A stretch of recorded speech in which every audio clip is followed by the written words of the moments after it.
अगर कोई point axis के ऊपर लाई करता है, if a point lie on axis, तो वो किस क्वाड्रेंट में होगा?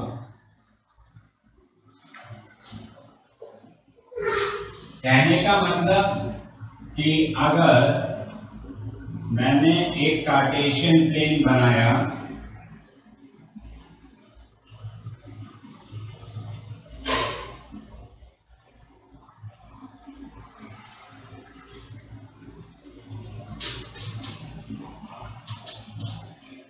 सही है कार्टेशियन प्लेन,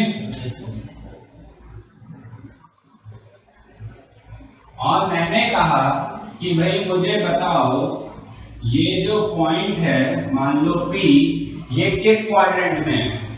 तो आप पहले इसका क्या निकालेंगे? कोऑर्डिनेट निकालेंगे। कोऑर्डिनेट निकालेंगे तो क्या पता चलेगा कि डिस्टेंस फ्रॉम y एक्सिस कितना यूनिट्स है? 2 यूनिट, यानी कि x कोऑर्डिनेट P का क्या हो जाएगा? 2, और y के लिए x एक्सिस से डिस्टेंस कितना है? कुछ भी नहीं, क्योंकि वो तो एक्सिस के ऊपर लाई करता है, तो कितना हो जाएगा? 0। तो आप तो ये कहेंगे कि सर ने ये बताया था कि अगर पॉजिटिव पॉजिटिव होता है तो कौन से क्वाड्रेंट में होता है? फर्स्ट क्वाड्रेंट में। लेकिन अगर आपका पॉइंट एक्सिस के ऊपर लाई करता है तो वो किसी क्वाड्रेंट का पार्ट नहीं होता है। यानी कि अगर क्वाड्रेंट में लाई करना है तो ये रीजन है, इस रीजन के अंदर आना पड़ेगा। एक्सिस के ऊपर वाला जो पॉइंट होता है वो किसी क्वाड्रेंट का पार्ट नहीं होता।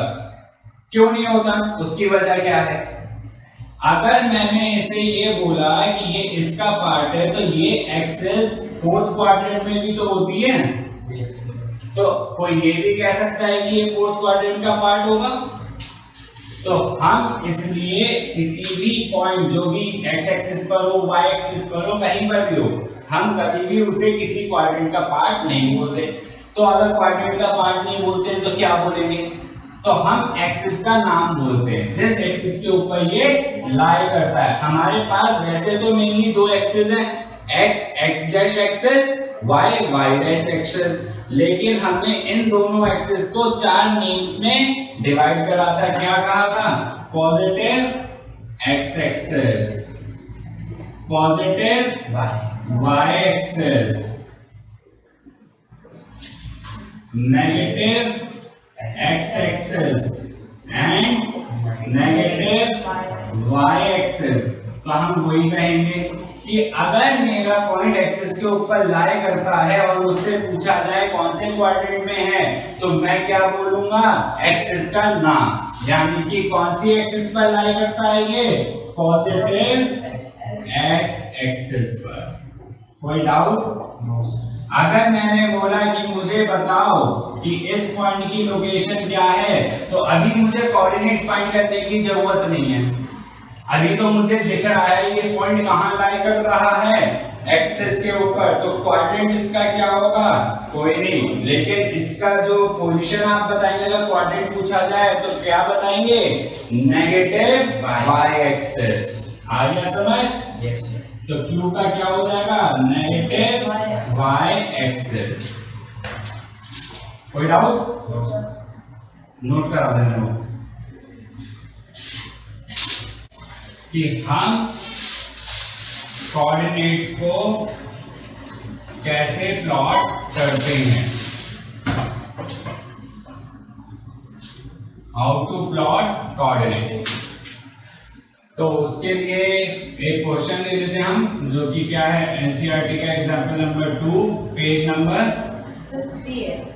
Example 3 page number 62। Page number 62, example number 3। बोलिएगा example. Locate the points 5, 0, 0, 5,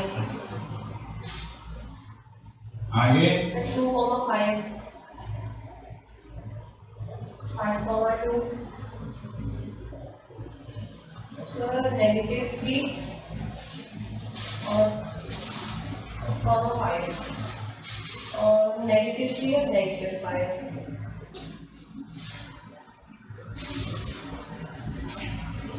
5, -3, 5, 6, 1 in the Cartesian plane. ठीक है, तो हमें ये 8 कोऑर्डिनेट्स दिए गए हैं और इन 8 कोऑर्डिनेट्स के लिए हमें क्या करना है, इनकी प्लॉटिंग करनी है। अभी तक हम क्या कर रहे थे, कोऑर्डिनेट्स की पोजीशन बता रहे थे, यानी कि कोई पॉइंट कार्टेशियन प्लेन पे दे दिया गया तो हम उसके कोऑर्डिनेट्स बताते थे। अब हमें क्या करना है कि हमको पोजीशन के लिए बता दिया गया है कि क्या कोऑर्डिनेट्स हैं, अब हमें उसकी पोजीशन मार्क करनी है कि वो कार्टेशियन प्लेन पे कहां लाई करेगा। तो हम एक कार्टेशियन प्लेन ले लेते हैं।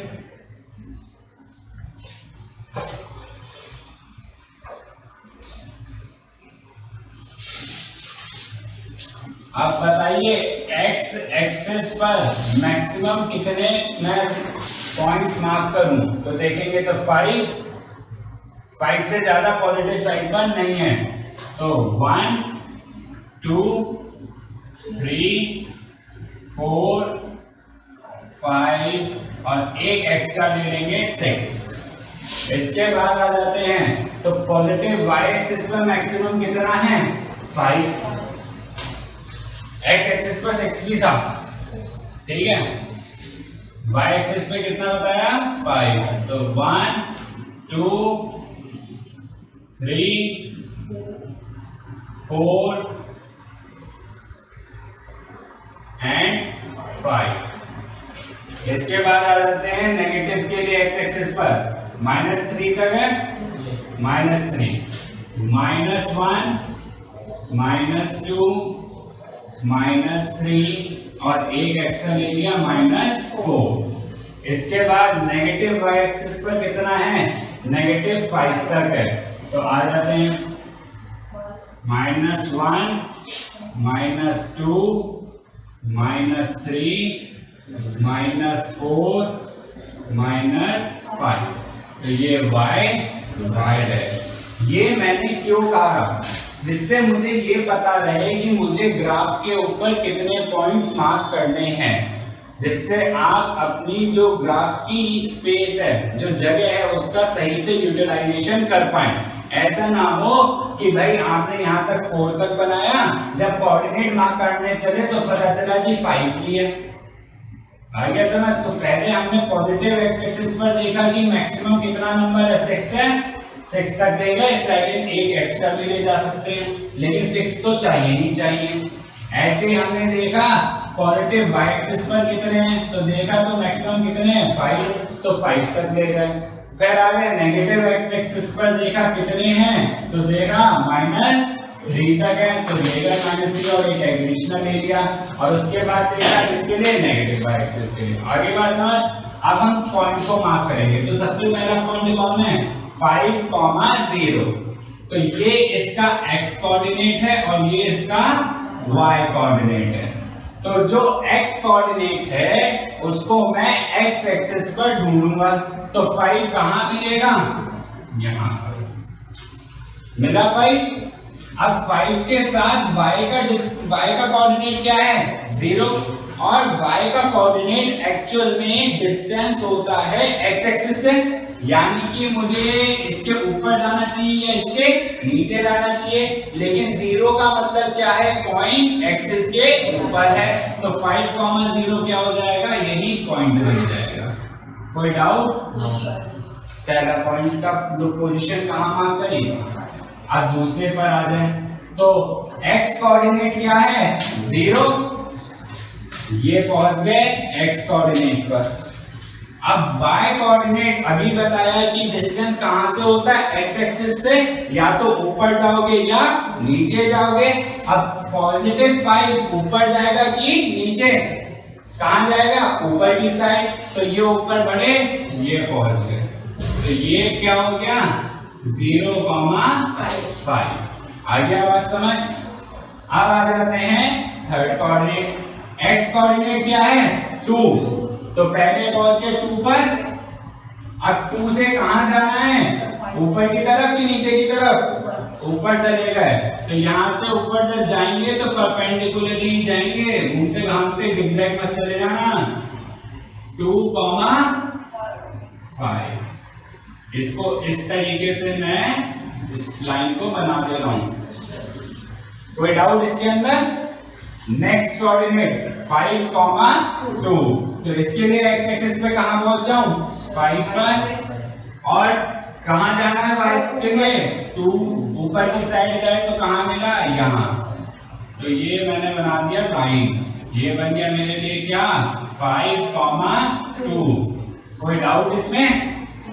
तो यानी कि ये चारों हो गए। अब आ जाते हैं इधर -3,5। -3 कहां होगा? x एक्सिस पर, तो ये पहुंच गए x एक्सिस पर। अब कहां जाना है? ऊपर की नीचे? ऊपर चलेंगे ऊपर। ये गए कहां तक? 5 तक। तो ये आ गया क्या? -3,5। अब उसके बाद नीचे आइए, -3 लेना, -5 किधर होगा? नीचे पहुंच जाओ। तो ये आ गए कहां? -3, -5 पर। तो ये दो भी हो गए। अब इसके बाद आओ 5, -3। 5 कहां होगा? एक्सिस के ऊपर, कौन सी? x। और -3 के लिए ऊपर जाएंगे, नीचे आ जाए, तो नीचे के लिए इधर आए 5, -3। और लास्ट कोऑर्डिनेट क्या बचा है? 6, 1। तो देखेंगे तो 6 कहां पर मिलेगा? यहाँ। और 1 कहां मिलेगा? ऊपर की तरफ। ये मिल गया हमें 6, 1। So this is how we plot the coordinates on the Cartesian plane. अब ये जो परपेंडिकुलर्स मैंने बनाए हैं, या आपके ग्राफ पेपर में ग्रीन लाइंस दी जाती हैं, तो आपको बनाने की जरूरत नहीं है। आपको उस लाइन को पकड़ के बस ऊपर जाना है या नीचे जाना है, वो डिसाइड करेगा। भाई x कोऑर्डिनेट हमेशा x एक्सिस पर मिलेगा, और उसके बाद y के लिए ऊपर और नीचे हमें जाना। कोई डाउट इसके अंदर? अब हम बात कर लेते हैं इस तरह के 2 पॉइंट्स की। यहां पर आप देखेंगे एक कोऑर्डिनेट क्या है? 5,0 और एक क्या है? 0,5। अब दोनों की लोकेशन देखिए, एक की लोकेशन तो ये रही और दूसरे की लोकेशन यहां है। फर्क क्या है भाई? ये 5,0, 0,5 में वैल्यूज को क्या करा गया? चेंज ही तो करा गया। पहले यहाँ पर x था, यहाँ y था, और अगर इसी x y को माने तो यहाँ पे हमने क्या कर दिया? y, x। तो इसका मतलब क्या है कि अगर मैं कोऑर्डिनेट्स की लिखने के तरीके को चेंज कर दूं तो उसकी क्या चेंज हो जाएगी? पोजीशन। तो इसके मतलब बहुत जरूरी है ये कंफर्म करना कि आप किस फॉर्मेट में कोऑर्डिनेट्स को लिखेंगे। तो इसलिए हम इस चीज का इस्तेमाल करते हैं, ऑर्डर्ड पेयर का। ऑर्डर्ड पेयर आपको ये बताता है कि आपको कोऑर्डिनेट्स को किस फॉर्मेट में लिखना है, और वो हमेशा क्या रहेगा? x, y। कभी भी y, x नहीं लिखा जाएगा। कोई डाउट इसके अंदर? और यहाँ पर जो हमने केस लिया, इसके अंदर x आपका y के इक्वल नहीं है। क्या 5, 0 के इक्वल है? नहीं है। अब बात कर लेते हैं एक और केस की। जैसे एग्जांपल के तौर पर हम बात कर लेते हैं 2,2 की। अब ये x है इसका, ये y है। मैं अगर इसे उल्टा लिखूं तो उल्टा लिखने के बाद भी क्या आएगा? 2,2, यानी कि y और x। तो जब मेरे कोऑर्डिनेट्स की वैल्यू यानी कि x और y इक्वल होते हैं तो ऑर्डर्ड पेयर इतना मैंडेटरी नहीं हो जाता है। क्यों नहीं हो जाता? क्योंकि तब इस पॉइंट की लोकेशन ग्राफ के ऊपर वही एक पॉइंट आएगा। जैसे कि अगर मैं 2,2 की बात करूं तो 2 ये रहा, ऊपर जाएंगे तो ये मिल गया 2,2। ये वाला 2,2 भी नहीं मिलेगा और ये वाला 2,2 भी यही मिलेगा। तो इसका मतलब ये हुआ कि अगर x की वैल्यू किसके इक्वल है? y के इक्वल, तो आपका जो ऑर्डर्ड पेयर है कौन सा वाला? x कॉमा y, इसकी लोकेशन किसके इक्वल हो जाएगी? y कॉमा x के। कोई डाउट इसके अंदर?